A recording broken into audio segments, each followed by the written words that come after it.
Hey everyone, thanks for jumping on here with us. It's going to be an exciting weekend service with you guys. I'm going to make it a bonus. If you reach out to me, like anytime that you know this, and we're gonna go ahead and say code word, how about snowbird? All right, code word snowbird. All right, if you reach out to me, I'm gonna put your names on a hat, at least one of you, I'll get you a free cup of coffee or a free cup of whatever from wherever you want. All right, so just you can do that. But it's super good to have you guys on here with me. It's gonna be great. We're gonna have a wonderful service this weekend. I can't wait to jump in there with you and really focus on what God has for us. I've been so enjoying walking through the life and the ministry of who Jesus is and how that applies to us. We've been doing that with a lot of our series ever since last fall, and so it's been great to do that with you. If we haven't had a chance to meet before, my name is Joe. I'm one of the pastors here at Grace, and I get the pleasure of doing a few things around here. One, if you've ever been to our Montrose location there on Cleveland-Massillon Road, I'm your host pastor there, and so it's been fun to continue to cultivate that community as a part of our Bath campus and see that continue to grow and see great ministry happen. And then I also oversee what we call our Give It Away ministries. And so a lot of our work around the world and our partnerships in different countries, the missions efforts we do, helping missionaries get kind of deployed and move to different countries. A lot of that I get to help oversee. And then also our local partnerships here in the community. So everything with nonprofit organizations to local schools and communities, I get to do that too. So if you're ever interested in that kind of stuff, I'd be one of the guys helping you make those steps happen or figuring out how you can get involved in those things. Now this season has also been fantastic because we're right in the middle of game day, and game day is one of our most favorite ways to continue to engage and be involved in the community. It's a wonderful basketball and cheerleading program for a lot of kids to come in and just have a lot of fun. Not only do they get to learn basketball or cheerleading and get to work on those skills a little bit, but they also get some discipleship opportunities with their leaders. And so we're right in the thick of that. It's so fun. I get to coach one of the teams, so shout out to the Running Mermaids out there, like super fun. I get to coach the kindergarten, first grade girls on that team, and it's a lot of fun. And so this is my first year coaching. I've never coached basketball before. I've never coached anything like this before, and it has been a blast. And so maybe next year that can be on your radar and you can jump into some of those scenarios too. Game day, one of our biggest things in the community. It takes hundreds of volunteers to step in and do everything from food and making sure the building is ready to go, to coaching and to being behind the scene, all kinds of stuff. So if that's something that interests you, no matter what age it is, because it's a really multi-generational thing, it's awesome. You should jump into that. So we have a lot of those things coming, and one of the things that's really exciting about our game day program and even a lot of our sports ministry stuff is if you've been at or near or driven by the Gent Road building, if you're in the area, you see there's a lot of stuff happening on our property. There's this big brick thing that's going up, and that's a huge part of what we're doing to continue to be available to serve and reach the community. And so there's some updates for that. There's going to be some ways to get involved with all of that as we continue again to be connected with our community. And you're not going to want to miss this next series as well, coming up at the beginning of March. And so make sure that in particular you have those ones marked off on your calendars. I know you're probably watching and connecting with most of our services, but make sure that you have those carved out, because not only will it be great worship and great Bible teaching, but it's also a big part of who we are as a church as we continue to move forward. So keep those things locked in. So again, it's going to be a fun weekend, and we're going to jump in there. We're going to lock in. I want you to try to put all those distractions away for a second. You know, if you're not watching on your phone, maybe set your phone down or put it on silent mode or something, and let's dial in. How does Jesus want to work in your life this week? How is he connecting with you? And maybe he's beckoning you to understand him more and to understand how he wants to interact with your life more. Or maybe it's a combination of he wants to work in your life, but by connecting you with other people people. And so whether that's something online or something in person, maybe there's a way that he can make that step happen in your life. Or maybe it's time for you to take another step forward and say, you know what, I want to be a part of what Jesus is doing. And you want to learn how to do that in your natural circles of life. Or maybe you want to involve yourself with something that's in our community. Or maybe you even want to just jump into the ministries here at the church or something around the world, whatever it might be. But those are the types of things. That's certainly not all, everything, but those are the types of things that God might be beckoning you to involve yourself, because as we continue to grow closer and closer to Him, He continues to renew us and change us and transform us into who we were created to be. So super fun. All that said, let's go ahead and dive in. Let's have a great weekend service together. Let's worship well. Let's lock in and see what God has for us. I'm glad that we could do this together. All right, let's jump in. We'll see you soon.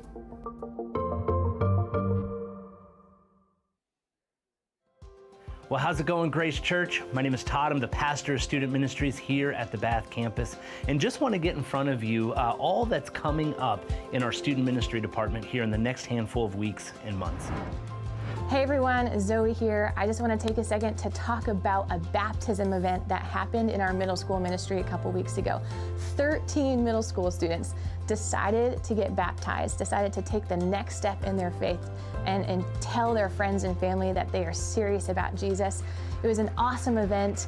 Their friends, family, parents, they're all there. It was just an incredibly encouraging time for our middle school ministry. And so if you have a middle school student, they meet Sunday nights at overtime. They also can meet together on the weekends. It's called Middle School XP. So if you have a middle school student, make sure that they check out those opportunities. Another thing we have going on for middle schoolers is middle school camp. That's happening at Camp Carl this summer. And we want as many middle school students as we can to be there. It's an amazing experience where they get to encounter the gospel. Definitely don't want you guys to miss out on that opportunity. Middle school camp at Camp Carl. And to my high school students, all right, I got 4 things for you that I want to make sure you know about.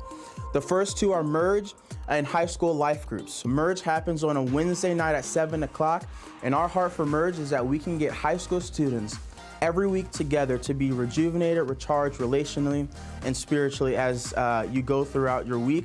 High school life groups are on Sunday at 6:30, okay? So this time is for you to specifically be in your age and your gender to learn more about who God is and how He applies to your life while you're led by leaders of the church, which is really awesome. Okay, so the last 2 things are Merge the Weekend. Merge the Weekend is like a high school retreat over a weekend, and that is March 11th through the 13th, and we're super excited about it, and we want to encourage you to check it out.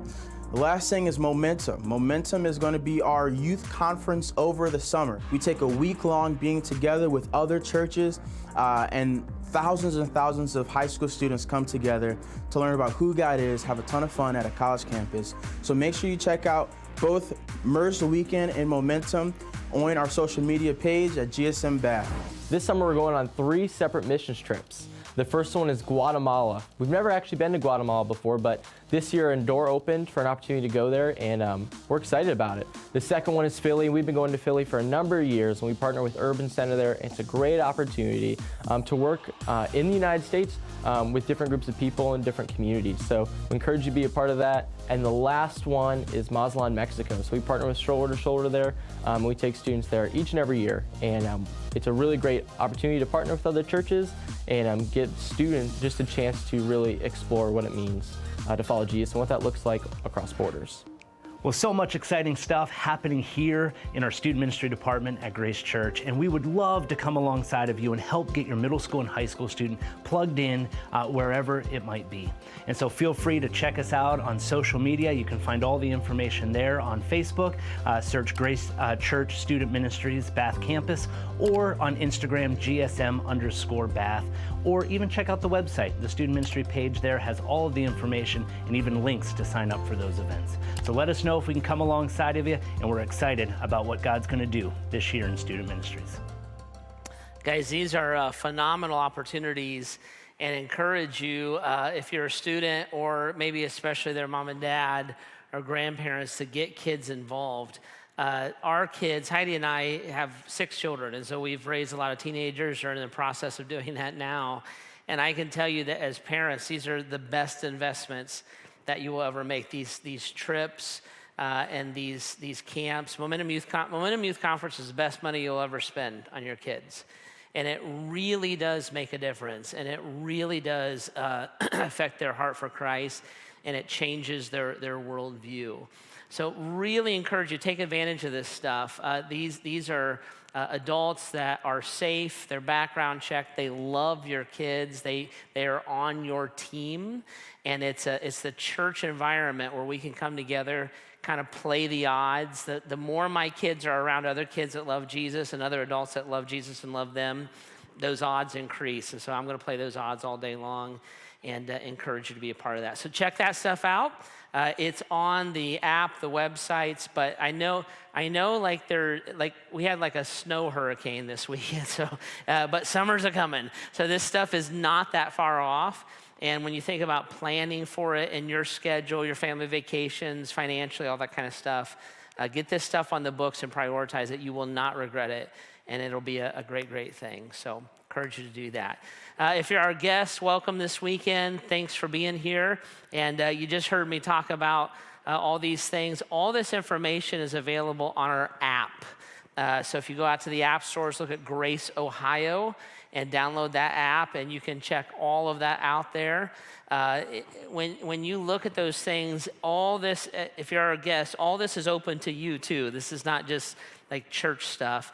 These are open invitations, and we would want you to know about that and look at that. If you don't know those youth leaders that were just on that screen, they'll sit down and talk with you and kind of get you up to speed relationally there, but take advantage of that. On that app, then, you can communicate with us if we can help you, serve you, pray for you. There's a connection card there. Like, let us know what's going on. That's for everybody. If you come to Grace all the time, fill that out. You can give through the app, those kind of things. But take advantage of that stuff, okay? And want you to be a part of it, all right? All right, you guys happy to be here? Okay, that's good. All right, well, I'm happy that you're here too, because it would be awkward to be having this conversation by myself. So why don't we stand together? The band's ready to roll, and we have a great service for you this weekend and ready to jump into it.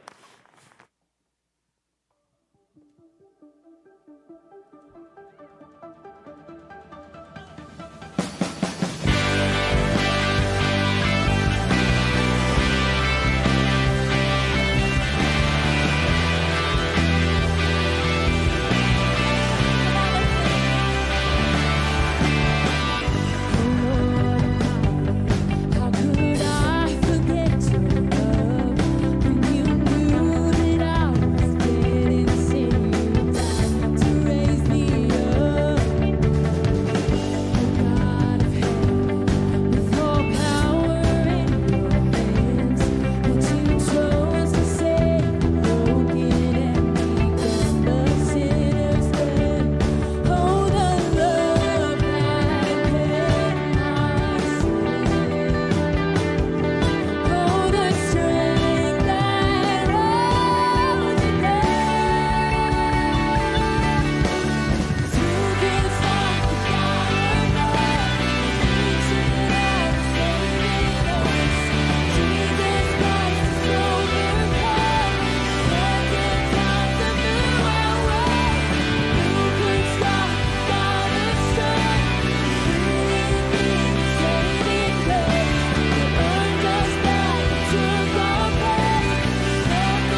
it's just so great to join together, one voice, just singing about the greatness of our God, the power, the strength.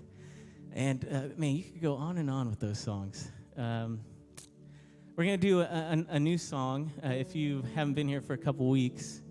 And what I love about this one is it reminds me that, yes, he's strong, he's powerful, but he loves us so much. And maybe some of us are here every week, highlight of your week. Maybe some of us, it's been maybe months since you maybe had a meaningful time with God in any sort of way. You're searching, you're trying to figure some things out. Maybe you're online doing that same thing. And I want to remind you the joy of knowing that God is just so excited to have you here. And he loves you just as much as if you had perfect attendance or whatever it is that you think that he's looking for. He loves you perfectly. It hasn't changed one bit, regardless of the day that you had or the week that you had. And that's what this song reminds us. And so as we sing it, maybe you're connecting yourself in some ways. Well, I want you to connect with the fact that that is how much our perfect God loves you. All right, so let's sing this one together.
God, thank you that you are that constant in our lives, that you are, as it says in your word, that you are that solid rock. When everything else is shaken around us, we can put our trust in you because you've always been there and you've never led us astray. God, thank you for that confidence that we can have in you. In Jesus' name, amen. Thanks for singing with us. You guys have a seat.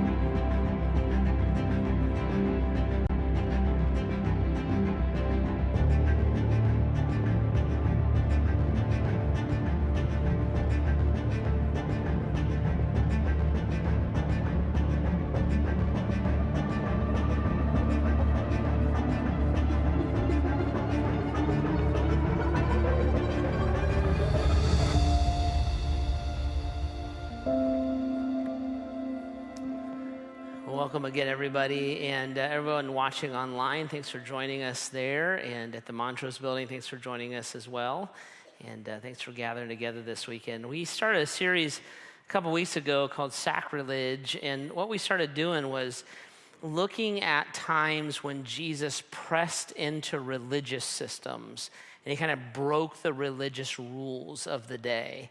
And we started asking the question, like, why would he do that? If Jesus is telling us about himself, or he's kind of revealing what it means that he's the Messiah, like, why would he press into these religious things, change them, sometimes speak directly against them, but lean into them? And what was he saying? Why was he saying that?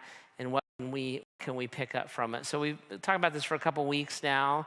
I talked about it the first week. We talked about him flipping over tables at the temple. And then last week, Pastor talked about how he broke the Sabbath. Great conversations, mine and Pastor Joe's. Mine's probably better, to be honest with you, but I encourage you to listen to both of those podcasts online and the website. But really, really good stuff. This weekend, I want to take us to a place in Jesus' journey that might be familiar, and that it'd be familiar if you grew up in church. So if you didn't grow up in church, this is probably new stuff, and you're going to love this story. If you grew up in church, it may be something that you've heard a few times, but there's a lot here. And I want to take you to the place where Jesus interacts with a lady at a well. We often call it the woman at the well. And the woman at the well is in John chapter 4. So if you got a Bible, grab it, open it up. John chapter 4 is where we're going to hang out. And this is all on the app, so you can look it up there if you want to. But the woman at the well, the stuff that plays out there with the woman at the well, there is so much there. I was telling our team as we were getting ready for this weekend, I said we probably should just do a series called At the Well. Like there are so many things to learn there and so many things that Jesus is doing there. It's pretty amazing. So I want you to kind of know up front, I'm going to narrow this a lot this weekend because I want to look specifically at this sacrilege part, the times when he pushes into these different religious systems and then how that shows up there. So let me read it with you and then we'll dig into it a little bit. Okay, so John chapter 4, Jesus is out and about with his disciples. He's teaching, healing, kind of doing Jesus stuff. And he's on his way to a certain town, and he decided to go through a place called Samaria.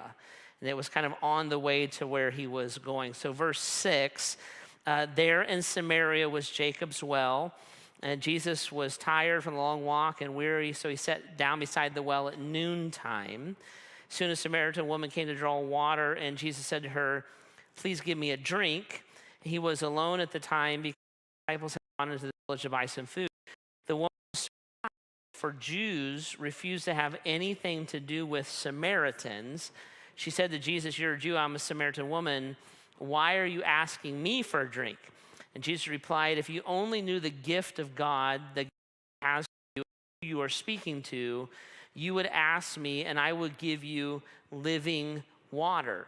But sir, we don't have a bucket and a rope," she said, and this was very deep. "Where would you get this living water?" Verse 13, Jesus replied, "Anyone who drinks this water from this well will soon become thirsty again.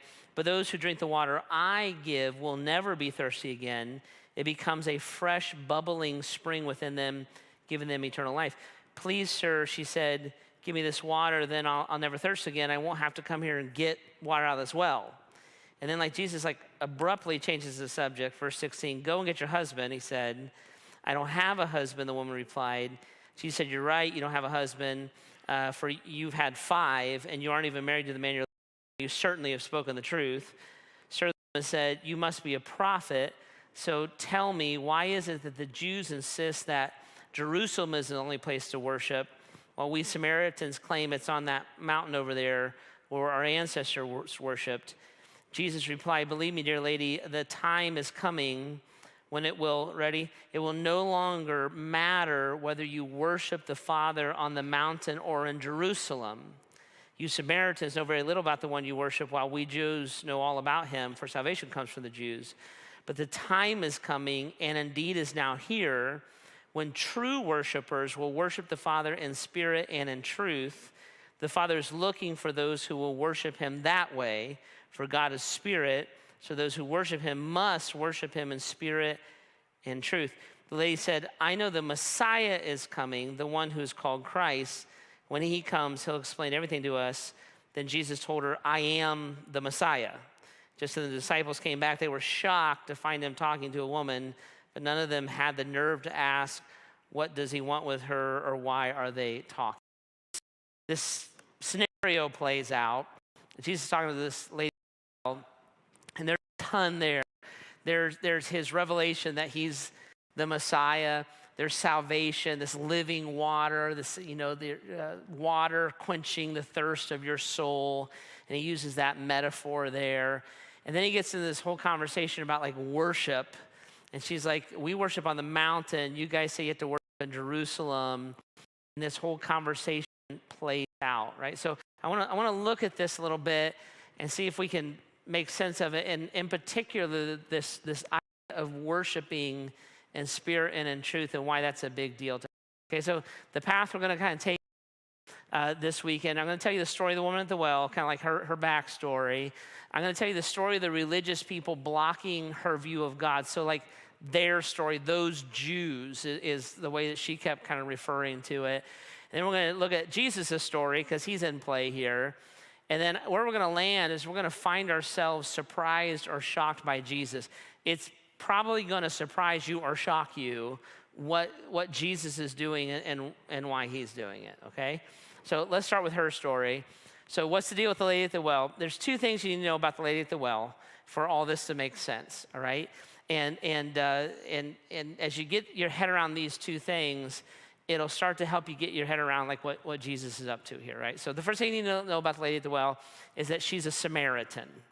She's a Samaritan. So that's a deal, right? So what's a Samaritan? So a Samaritan is a person who is half Jewish and half Gentile, right? So a Gentile in the Bible is just somebody who's not a Jew, right?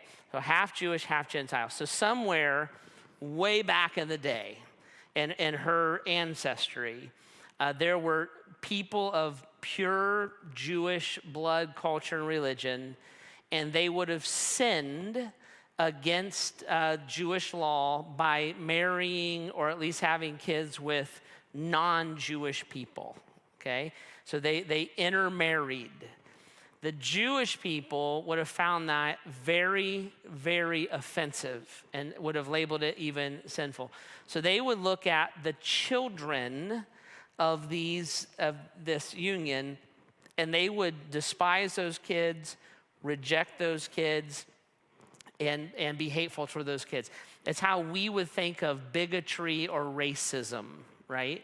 And so they would have looked at them and said, there's something wrong with you. We reject you. We don't want you. You have defamed the truth. You have perverted the culture. You've polluted us, and we hate you. So Jews hated Samaritans, okay? Now, if one group hates another group, what's the other group do? Hate you back, right? So the Samaritans hate the Jews. Now, what's unique about them and why this is a deal is because they come from a common religion. So the Jews would have taught about a promised Messiah called the Christ. When the Jews rejected these kids that were half and half, and they became the Samaritans were like, we reject you, so we're going to go start our own religion. We're going to find our own truth. And when they went and found their own truth, they brought elements of that truth into their truth. So this lady, even though she's rejected by the Jews, she still knows about the coming Messiah called the Christ. Because when the Jews went to Jerusalem, the Samaritans went up on their mountain, but they brought that same like pieces and parts of that faith in there, created their own truth, but that was woven into it, right? So even though the Jews know about the Messiah and the Samaritans also know about the Messiah, and this lady was Samaritan, and that's where she was, and she was shocked that Jesus was interacting with her because she's like, you're a Jew, and you're talking to me, and you know that I'm a Samaritan, right? And you guys hate us, and we hate you, right? And that's a big part of her identity and who she was. So you need to know that about her. The other thing that you need to know about her is that she was a lady with lots of struggles. And Jesus, he's not being mean when he's like, you're divorced 5 times, now you're living with a guy. He's not being mean. He's just like getting to the point. He's like, she was kind of being snarky with him. And he's like, can we just like cut to the chase? Go get your husband. She's like, I don't have one. He's like, I know that. You've had 5. So you're 5 times divorced, and now you're living with a person that's not your husband. And in that culture, what that basically meant was that she was a prostitute, right? So to be 5 times divorced, something horrific is happening in those relationships, and she's the common denominator. And now she's living with a guy. And so she would feel that this lady is hurt, abused, abandoned, used, soul weary, bitter, angry, snarky. She's been rejected by the Jews because she's a Samaritan. She's been rejected by the Samaritan because she's been divorced 5 times, and now she's living with a guy. All the women are like, you're the woman that we don't want around our husbands. And we know that she's rejected by the Samaritans because she went to the well at noon. So in that culture, you went to the well at daybreak, because I don't know if you've ever been in the Middle East, but it's hot, right? So you didn't do physical labor in the heat of the day. You did it in the cool of the day, right? So it would have been practice for the women. It was a different world. It was like their job. The women would go and get the water first thing in the morning, cook, clean. She wasn't welcome in that.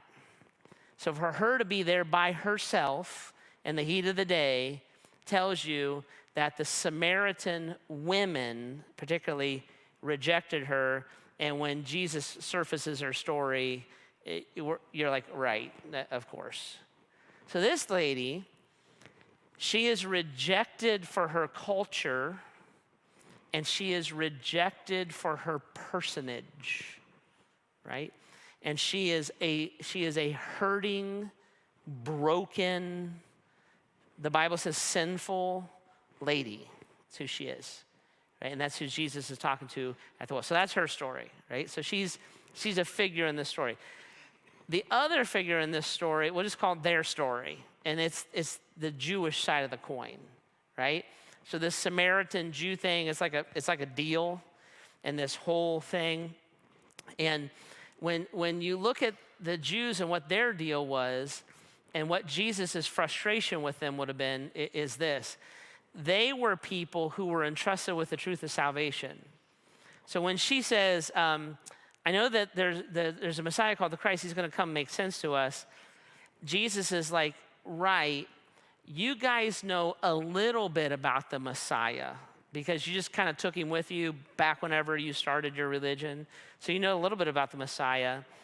The Jews know a lot about the Messiah because salvation comes from the Jews.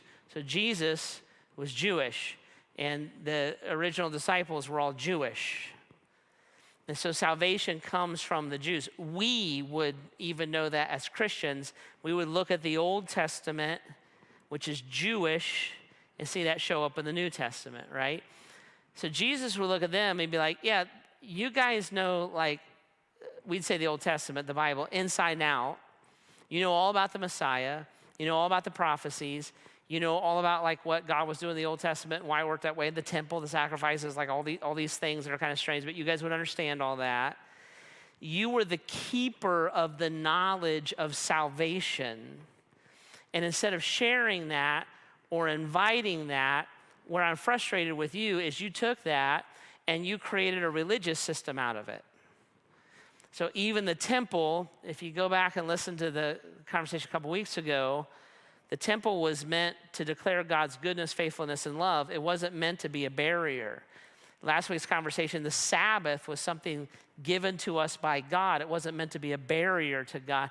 So Jesus is like, you guys took the truth that I entrusted you with and you turned it into barriers and systems so that you have to learn to be Jewish before you can learn about the salvation of God, right?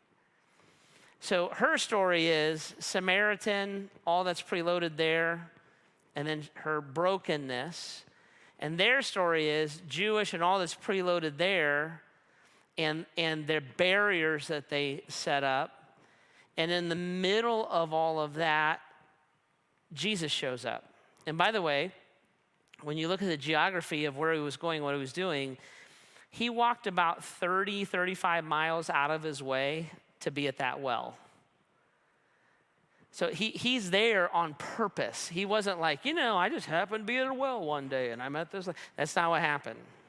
He like went there to meet that lady, to have these conversations about worship, about her soul. We'll see it here in a minute, but about worship and who God is and what God wants. So Jesus shows up, and his story is woven into her story and their story, and he's there very, very much on purpose, right? So he shows up. Can I get a drink? Why would you ask me, you're a Jewish guy? I'm going to give you living water. She's confused. She's like, I don't even know what that means. Like, just do it then so I don't have to lug this water out of this well. And he's like, get your husbands. And she's like, how did we get into the family conversation, right? And then it turns to worship of all things, right? So what is he doing and why? Now, this is important. When Jesus shows up, he takes the conversation here. She says, I know that there's a Messiah coming. He's the Christ, and he's going to explain everything. And Jesus looks at her and basically says, hello, I have come, right? So he says, I'm here. But he says something about him being there and what it means. This is what he says. He says, but a time is coming, and indeed it's down here, it's me, when true worshipers will worship the Father in spirit and in truth. The Father is looking for those who will worship him in that way. For God is spirit, so those who worship him must worship him in spirit and in truth. This is funny because he's not like, you know what, let's talk more about your family situation. He goes to her heart, and then he goes to what she's looking for. So she's broken, hurting, worn out, tired, abused, sinful, rebellious, and she's hoping for hope. I'm by myself at this well, but I remember there's a Messiah, the Christ, and he's supposed to make my life make sense. I have that in me, and I hope that will happen. But the Jews won't let me in the temple, and the Samaritans won't let me into their false religion. But I still hope for God. So Jesus basically comes and he says, you know what, let's talk about that. Let's talk about that. This Messiah that you're looking for, he's gonna point people to his Father.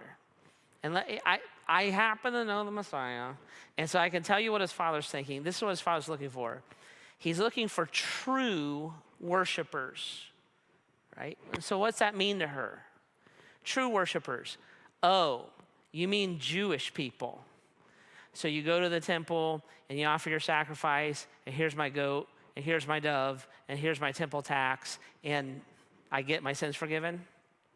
That? Nope, that's not what he's looking for. He's looking for true worshipers. Oh, you mean Samaritans? We go to the mountain, we don't offer a dove, we offer like a cat, which is a good sacrifice. And we do this, and we do that, and we do other things, and then we're in on that? Nope. True worshipers. I don't know what you mean. True worshipers who will worship him in spirit and in truth. And a true worshiper, look at this, must worship that way. There's 2 times in the book of John that Jesus uses that word must. The first time he's talking to a Jewish Pharisee, and he says, you must be born again to go to heaven. You must. It's the only way to go to heaven. The second time he uses that word is right here. You must worship the Father in spirit and in truth. So what's he saying? He says the Father wants people who worship in spirit and truth. The term spirit here means affection, and it's affection of our heart, right? It's another place in the Bible. Guy comes up to Jesus. He's like, Jesus, what's the number 1 rule? I'm a Jewish guy. I worship at the temple, the dove, the sacrifice, blah, blah, blah. What's the number 1 rule? Tell me the number 1 commandment. Jesus is like, okay, here it is. Ready? All right, what do you want me to do? Here's the number 1 rule. Love me with all of your heart, your soul, your mind, and your strength. And the second rule is like it. Love your neighbor as yourself. And the number 1 rule to know God had nothing to do with practice. It had everything to do with affection. Love me. You mean offer more sacrifices? No. Love me. You mean go to the temple? No. Love me. Have an affection for me. I want you to know my heart and know my mind. I want you to understand the depth of my love and compassion and forgiveness for you. I want you to understand that what that's going to feel like to your soul is an eternal spring that bubbles up in life. It's going to refresh your soul. And the more that you understand my love, and the more that you understand my forgiveness, and the more that you understand my grace and my mercy, the more you know about me, I want that to generate love or affection for me. The Father is looking for people who worship him from a place of affection, who love the Lord, have affection for the Lord, not who do this, do this, do this, do this. It's Tuesday, it's Wednesday, here's the calendar, here's the ritual, this is what we do every week. But out of affection, okay? So Jesus says, if I was looking for people who will worship me in spirit, from the soul, from the heart, have affection for me. But he doesn't mean this just emotionally. He balances this, so to say, or completes it, and he says, if I was looking for people who worship in spirit and in truth. And he's talking about knowing the heart and the mind of Jesus, and we would know that mostly through the Word of God or through the Bible, through the Scriptures, right? So I don't want you just to feel a certain way about me. I don't want you to create your own truth and feel good about that. And I just decided that something was my higher power, and I'm going to call that my worship of God. He's like, no. This affection is directed and exercised through truth, right? The truth of who the one you feel affectionate about is rooted in, right? So this last week was Valentine's Day. If that shocks you, you're so dead. Like, I can't even imagine what your life was like this week. But like, it was Valentine's Day, right? So Heidi's my Valentine's for 30 years running, same Valentine's, right? So she's my Valentine. I have affection for her. But that affection is grounded in my knowledge of her. So what I do for Heidi doesn't come from my emotion. It's my emotion acting on the truth of who she is. So for Valentine's Day, if I had gone home and I looked at Heidi, I said, Heidi, I wiped out the savings accounts, the retirement, the kids' college fund. which we're doing anyways because we're not giving our kids anything. But like if we did all that, and I bought you this 50-carat diamond ring, right? And I gave her this massive ring, and I'd be like, I love you so much. Here is this diamond ring. If I gave that to her, she would look at me and say, you are an idiot on so many levels. Like, I don't want this. You must not know me if you thought I would like it. Its value to me is that I would cash it out and do what I wanted to do with it, right? My knowledge of her steers my affection and how that plays out for her. It's based in the truth of who she is. I would never buy that for Heidi. What I would do is I would go home for Valentine's Day and I say, baby, I got you something. You can go skydiving. They jump out of an airplane, your parachute goes, once it lets loose, it turns directly into a bungee cord, and you bungee cord, and then you can like swim with sharks. And she'd be like, I love you, right? Because she'd be like, I want an adventure. I want to go do something new. That's the way she doesn't want jewelry. She wants an experience. How do I know that? Because I know her. And who she is defines my affections, right? The Father is looking for people who know him and are learning more and more about him. And they express affection from this truth about who he is. And worshipers must worship God that way. It's got nothing to do with what I think about God. It's got to do about what God says about himself, right? So Jesus looks at this lady and he's like, that's the way this works.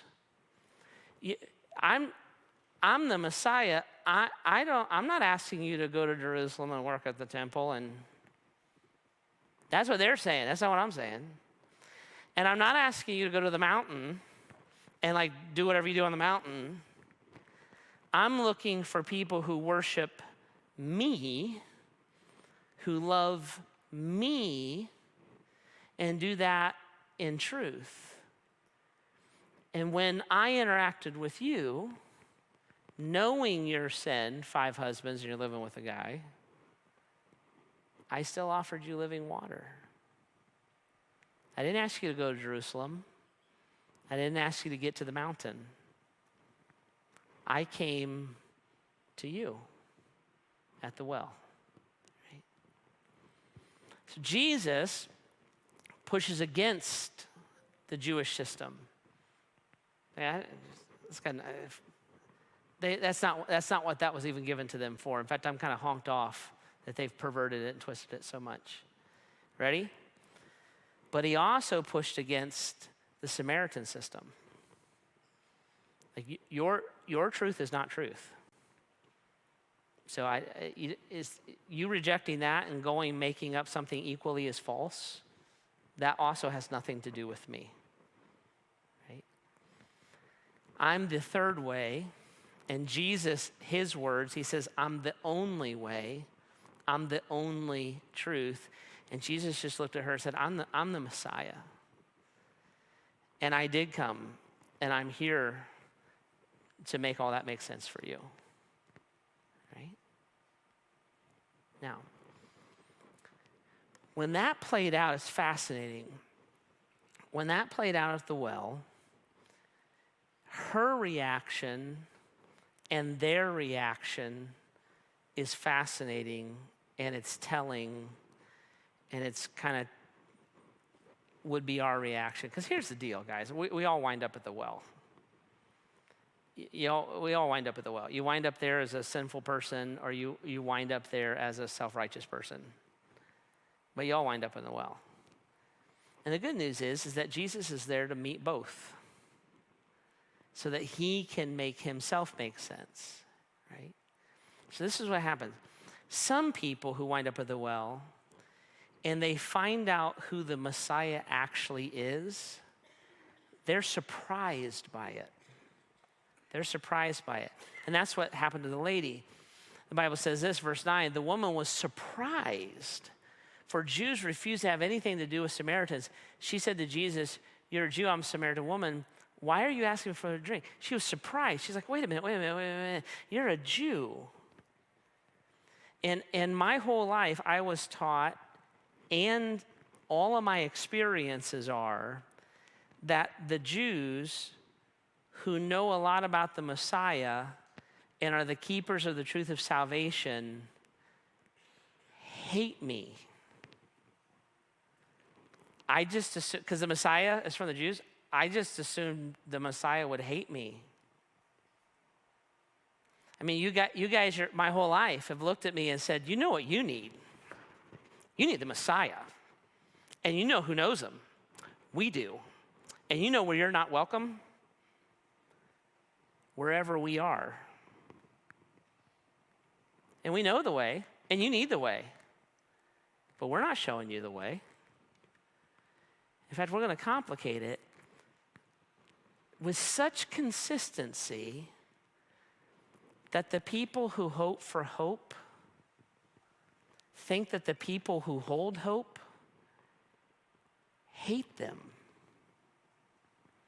And the last place that they would ever show up is the temple. So she was shocked, surprised. I'm so surprised that you're talking to me. I thought you guys all hated me. I'm so surprised that the Messiah who knows my sin, call your husband. Oh, yeah, you've had 5, and you're living with a guy. The Messiah who knows my sin didn't care about how my sin was expressed as much as he cared about the pain that it brought into my soul. And he didn't minimize my sin. He called me a sinner. And he didn't condone my sin. He wasn't like, you know what, you have so much pain. But he understood that I didn't just arrive in the place that I am in life, like spontaneously. Maybe the reason why I've been divorced 5 times and the common denominator is me has less to do with me being a jerk or me being promiscuous. It has way more to do with what happened to me as a little girl. Maybe my life played out and I turned to sin and I turned to rebellion, not just because I'm wicked and sinful like every human being, but maybe it had a lot to do with my pain and my rejection and my exhaustion. And I'm a woman in the ancient world, and literally the only way to keep a roof over my head is to go to bed with some guy. And I don't know what else to do. And I'm shocked because you guys always rejected me and hated me. And I'm shocked that the Messiah would come to the well. I'm just surprised that that's who the Messiah actually is. In my shame and in my guilt and in my rebellion, it never even dawned on me that God would meet me here. She was surprised by it. We all go to the well. Some of us are surprised by the Messiah that we find there. Some of us are shocked by what the Messiah is doing there. The disciples, they're off looking for lunch this whole time. They come back, verse 27. The disciples came back. They were shocked to find him talking to a woman, but none of them had the nerve to ask, what do you want with her? Or why are you talking to her? So they come back and they're shocked because these guys are raised Jewish. And they're not necessarily like racist or bigots. They've just been raised by them. And so that way of thinking is in their brain. They would have thought of Samaritans as a category of people that were broken and dirty and polluted, and you want to be careful not to get around them or they'll break you and pollute you. So they had like these woven in biases and prejudices, and they're looking at this lady, and they walk up, and the guy that they believe is God, and that they believe is the Messiah, and that they believe is sinless, and they believe is holy, is talking to a Samaritan prostitute. And everything that they were ever taught religiously, like just blew up in their face. And they were shocked to find him talking, but they didn't have the nerve to ask, what do you want with her? Or why are you talking to her? It's just fascinating. Like everything, all of our preconceived ideas just blew up in her face, and they blew up in her face by a Jesus that we believe is God and is sinless. So, and when you look at the passage there, they didn't ask why. They didn't ask what. They asked him, what do you want for lunch? And they're like it so blew their mind that they were like, change the subject. They didn't ask, why are you talking to a Samaritan woman? And why would you want us to? Because we were told, whatever you do, don't do that. And they didn't ask, what are you talking to her about? Because we were told, like, if they get too close to you, you might like start acting like a Samaritan. They didn't want to know. They were so ingrained in what they had been taught and what they were used to and what they assumed the Messiah was like, that they didn't want to know what Jesus was unplugging or why he was unplugging it. They're just like, you want lunch? And they were just blown away by it. And it's fascinating. Jesus looks at them and he's like, what? You want lunch? And he looks at them, he says, you know what my nourishment is? My nourishment is doing the will of my Father. You want mayonnaise on the will of your Father? Like, they had no idea what to do.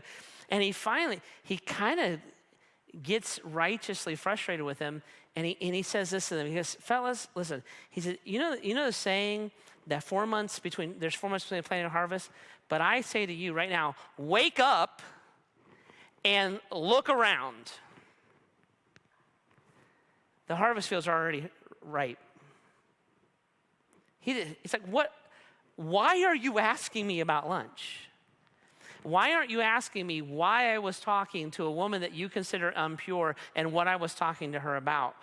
Wake up and look around. Fellas, listen, you've been raised your whole life to believe that those people are bad. Those people are wicked. Those people will pollute you.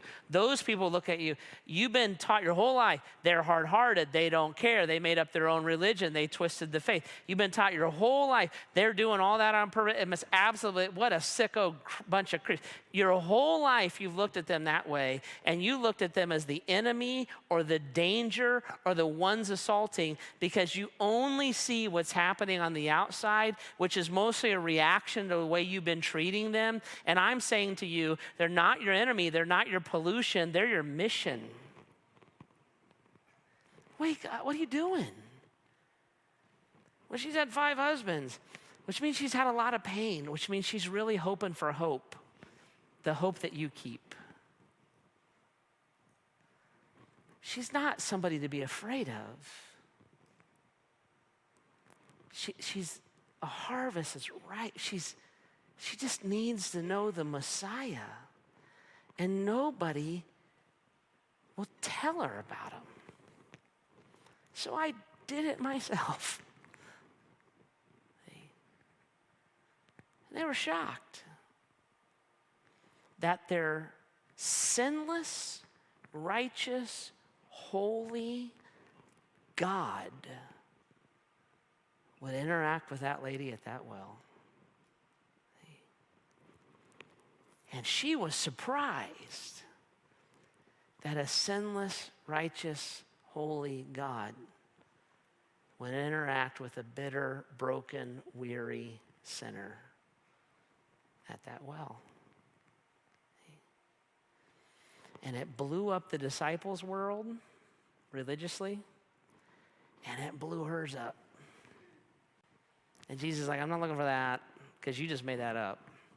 I'm not looking for that because you made up all the stuff around it. I am the Messiah.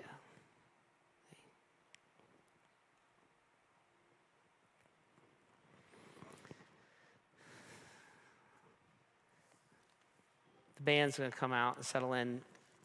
They have to rearrange the stage here a little bit, so can you bow your heads and close your eyes and just think with me here for a minute while they do that?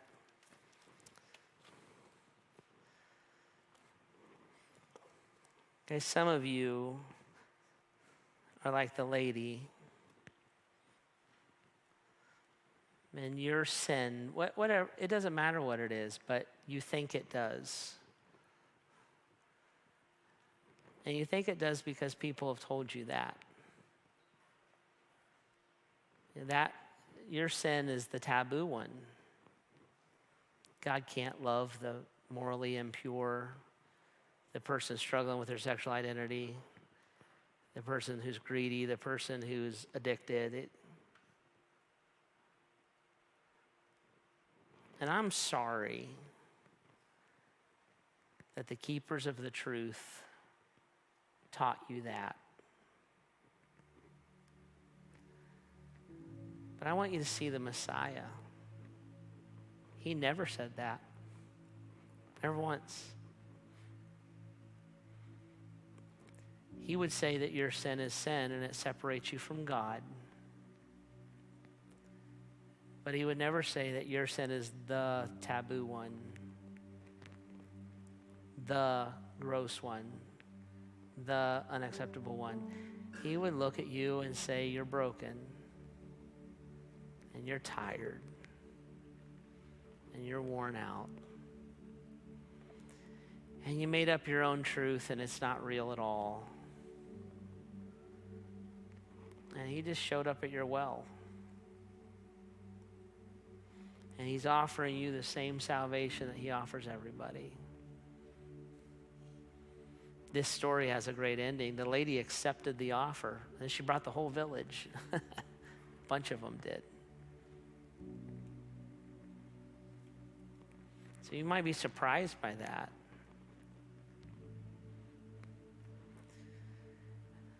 But to feel the depth of God's love and to respond to him and his truth is exactly what he's looking for. He doesn't really care how messed up your life has been.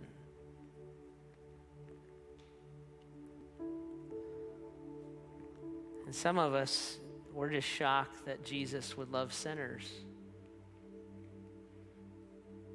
Because somehow we forgot that we are one, and so we should be afraid of some, especially if they're, have those sins.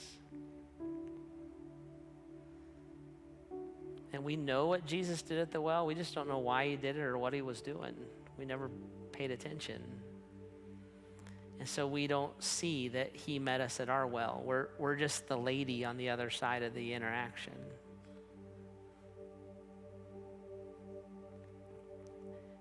And out of affection for the truth of what God has done, his forgiveness of us, him not making our sin the taboo sin, his love of us, the affection that comes from the truth. We worship. And we worship mostly by loving the way that we've been loved, forgiving as we've been forgiven, and loving even people that we've been taught to hate, our enemies.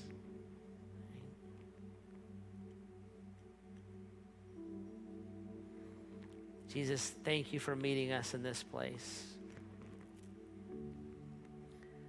For those surprised, would you, in this moment, through your Spirit, empowering your word, draw them to yourself. with the surprise of your kindness.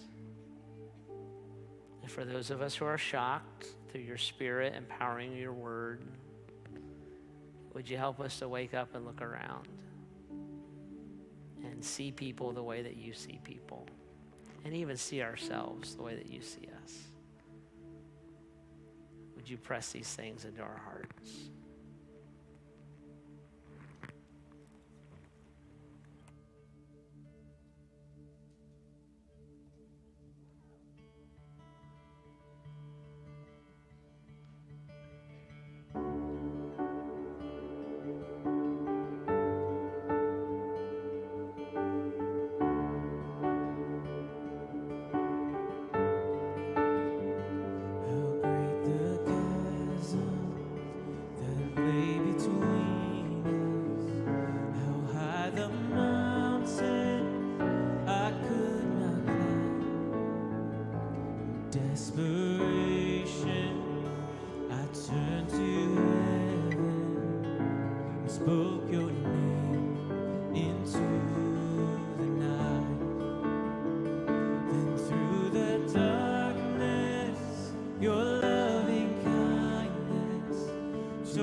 cannot hold you. The veil tore before you. You silenced the voice of sin and grave. The heavens are roaring the praise of your glory. For you are raised to life again. You have no rival. You have no equal. Now and forever, God, you reign. Yours is the kingdom.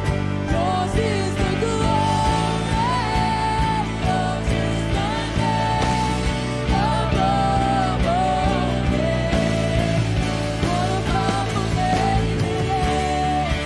What a powerful name it is. The name of Jesus, God is mine. What a powerful name it is. Nothing can stand against. What a powerful name it is. The name of Jesus. You have no rival. You have no equal. Now and forever, God, you reign. Yours is the kingdom. Yours is the glory. Yours is the name above all names. What a powerful name it is. What a powerful name it is. The name of Jesus, God is mine. What a powerful name it is. Nothing can stand against. What a powerful name it is. The name of Jesus. What a powerful name it is. The name of Jesus. What a powerful name it is. The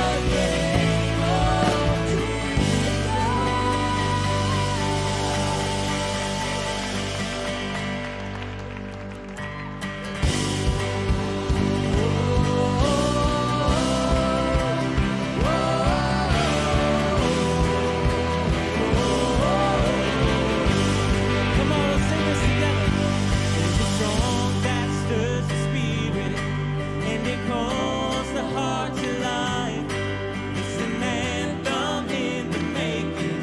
Can you feel it start to rise? Can you hear the generations getting louder over time? Every son and every daughter singing out into the night. Oh, it's not time to be silent. Don't you dare hide and lie. There's a world outside your window, so don't let it pass you by. Lift your hands to the heavens, lift your voice to the skies. Praise the Lord of all creation. Let His name be lifted high. Singing.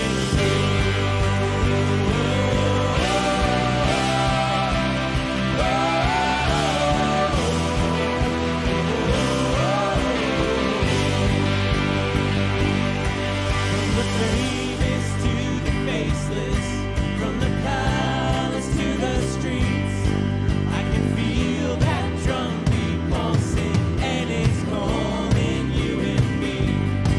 I can hear the world awaken. Oh, the sound is heavenly. Every tribe and every nation singing Jesus, I believe. It's not time to be silent. Don't you dare hide and lie. There's a world outside your window, so don't let it pass you by. Lift your hands to the heavens, lift your voice to the sky. Praise the Lord of all creation. Let His name be lifted high.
Man, it's so great to be with you all. If you're new here, want to make sure you grab a gift bag. We've got them out in the lobby. Grab one of those just to let you know we love you. If you're like, man, I'd love to talk to someone about this, we would love to talk to you too. I'll be here at the front. We'll all be here. If you'd love to talk, maybe share your story, maybe pray. But if neither of those apply to you, have a great rest of your weekend. We'll see you guys here real soon. Bye.